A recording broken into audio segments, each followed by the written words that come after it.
Hello everyone, welcome back. ഈ വീഡിയോയിൽ നാളെ നടക്കാൻ പോകുന്ന +2 കമ്പ്യൂട്ടർ ആപ്ലിക്കേഷൻസ് എക്സാമിന് നിങ്ങൾ എന്തൊക്കെ കാര്യങ്ങൾ ശ്രദ്ധിക്കണം, അതായത് ഫുൾ മാർക്സ് അല്ലെങ്കിൽ A+ സ്കോർ ചെയ്യാനായിട്ട് എന്തൊക്കെ കാര്യങ്ങൾ ശ്രദ്ധിക്കണം എന്നാണ് പറയുന്നത്. ആദ്യം തന്നെ ക്വസ്റ്റ്യൻ പേപ്പറിന്റെ പാറ്റേൺ നിങ്ങൾ മനസ്സിലാക്കണം.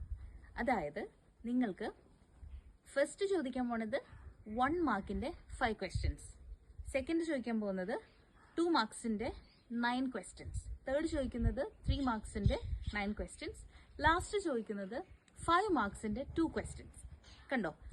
ഇതിൽ നിങ്ങൾ മനസ്സിലാക്കേണ്ട കാര്യം, നിങ്ങൾ എസ്സേ പഠിക്കുമ്പോൾ മാക്സിമം 5 മാർക്സിന്റെ ചോദിക്കുള്ളൂ. അതായത് ഒരു 5 പോയിന്റ്സ് ആണ് മാക്സിമം നിങ്ങൾ കമ്പ്യൂട്ടർ പഠിക്കുമ്പോൾ ഏതെങ്കിലും ഒരു ക്വസ്റ്റ്യൻ എടുക്കുകയാണെങ്കിൽ പഠിക്കേണ്ടത്. മാക്സിമം 5 പോയിന്റ്സ് പഠിച്ചാൽ മതി. ഇനി അത് നമുക്ക് പ്രെഡിക്റ്റ് ചെയ്യാൻ പറ്റും. അതായത് ഇതുവരെ ചോദിച്ച് കണ്ടേക്കുന്ന എസ്സേ ക്വസ്റ്റ്യൻസ് തന്നെ ആയിരിക്കാം ഒരു 90% നിങ്ങൾക്ക് ചോദിക്കാൻ ചാൻസ് ഉള്ളത്.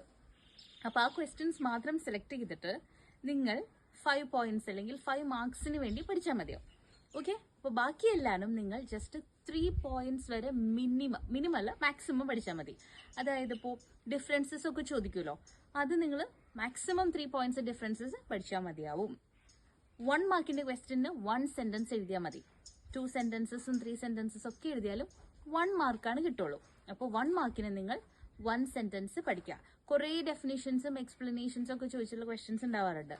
അതായത് ഇപ്പോൾ array traversal, responsive web design, CMS, അങ്ങനെ കുറേ ക്വസ്റ്റ്യൻസ്, ഡിഗ്രി, കാർഡിനാലിറ്റി, റിലേഷൻ, ഇതൊക്കെ ചോദിക്കുമ്പോൾ ജസ്റ്റ് 1 സെന്റൻസ് ഇതിന്റെ പഠിച്ചാൽ മതിയാവും.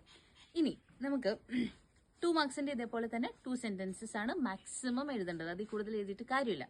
പിന്നെ 3 മാർക്സിന്റെ ആണെങ്കിൽ 3 സെന്റൻസസ്. ഓക്കെ, ഇനി പറഞ്ഞു തരുന്ന കാര്യം ഇതാണ്. പോർട്ട് നമ്പേഴ്സ് ചോദിക്കാറുണ്ട്, അത് പഠിക്കണം. ആട്രിബ്യൂട്ട്സ് ചോദിക്കും. ഓക്കെ, ഇപ്പോൾ HTML തന്നിട്ട് അതിന്റെ ആട്രിബ്യൂട്ട്സ്, അങ്ങനെ ആട്രിബ്യൂട്ട്സ് ചോദിക്കും, അത് പഠിക്കണം.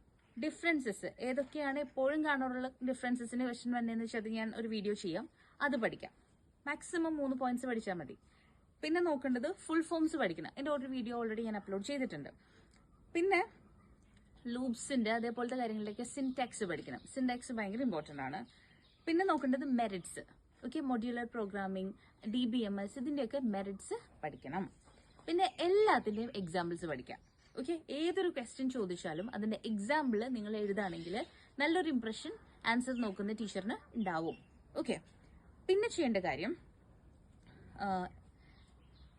ക്വസ്റ്റ്യൻസ് നന്നായിട്ട് പഠിക്കാം. എല്ലാവരും ആൻസേഴ്സ് നല്ലോണം പഠിച്ചിട്ടുണ്ടാവും. പ്രത്യേകിച്ച് എന്റെ ട്യൂഷനിലെ സ്റ്റുഡൻസ് ആൻസേഴ്സ് നന്നായി പഠിക്കും. പക്ഷെ ഇവർക്ക് ഇത് ഏത് ക്വസ്റ്റ്യനിലാണ് ഇത് എഴുതേണ്ടതെന്നുള്ളത് ഇവർക്കറിയില്ല.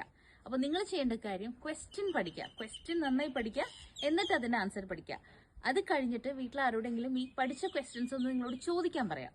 അപ്പൊ നിങ്ങൾക്ക് ആൻസർ ചെയ്യാൻ പറ്റുന്നുണ്ടെങ്കിൽ മാത്രമാണ് നാളെ നിങ്ങൾക്ക് ഇന്ന ക്വസ്റ്റ്യന്റെ ആണ് ഇതെന്ന് നോക്കിയിട്ട് എഴുതാൻ പറ്റുള്ളൂ. ഉറപ്പായിട്ടുള്ള കാര്യമാണിത്. ഓക്കെ, പിന്നെ ആദ്യം തന്നെ നിങ്ങളുടെ ടെക്സ്റ്റിൽ അല്ലെങ്കിൽ പ്രീവിയസ് ഇയർ ക്വസ്റ്റ്യൻ പേപ്പേഴ്സിൽ ചോദിച്ചിരിക്കുന്ന ഇമ്പോർട്ടന്റ് ക്വസ്റ്റ്യൻസ് ആദ്യം പഠിക്കാം. എന്നിട്ട് ഒട്ടും ഇമ്പോർട്ടന്റ് അല്ലാത്തതിലേക്ക് പോയാൽ മതി. ആദ്യം previous year question papers refer ചെയ്തിട്ട് ഇമ്പോർട്ടന്റ് ക്വസ്റ്റ്യൻസ് നോക്കാം. ചില ഡെഫിനിഷൻസും എക്സ്പ്ലനേഷനും ഒക്കെ നിങ്ങൾക്ക് ടഫായിട്ട് തോന്നും.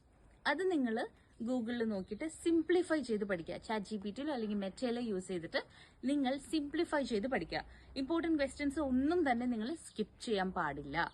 ഓക്കെ, പിന്നെ നോക്കേണ്ട കാര്യം HTML കോഡ്സ്. ഓക്കെ, എങ്ങനെയാണ്, അതായത് ഈ ഒരു സംഭവം ഔട്ട്പുട്ട് കിട്ടാനായിട്ട് ഏത് കോഡാണ് എഴുതേണ്ടത്, അങ്ങനത്തെ ക്വസ്റ്റ്യൻസ്. അതേപോലെ തന്നെ SQL അങ്ങനത്തെ ക്വസ്റ്റ്യൻസ് നോക്കാം.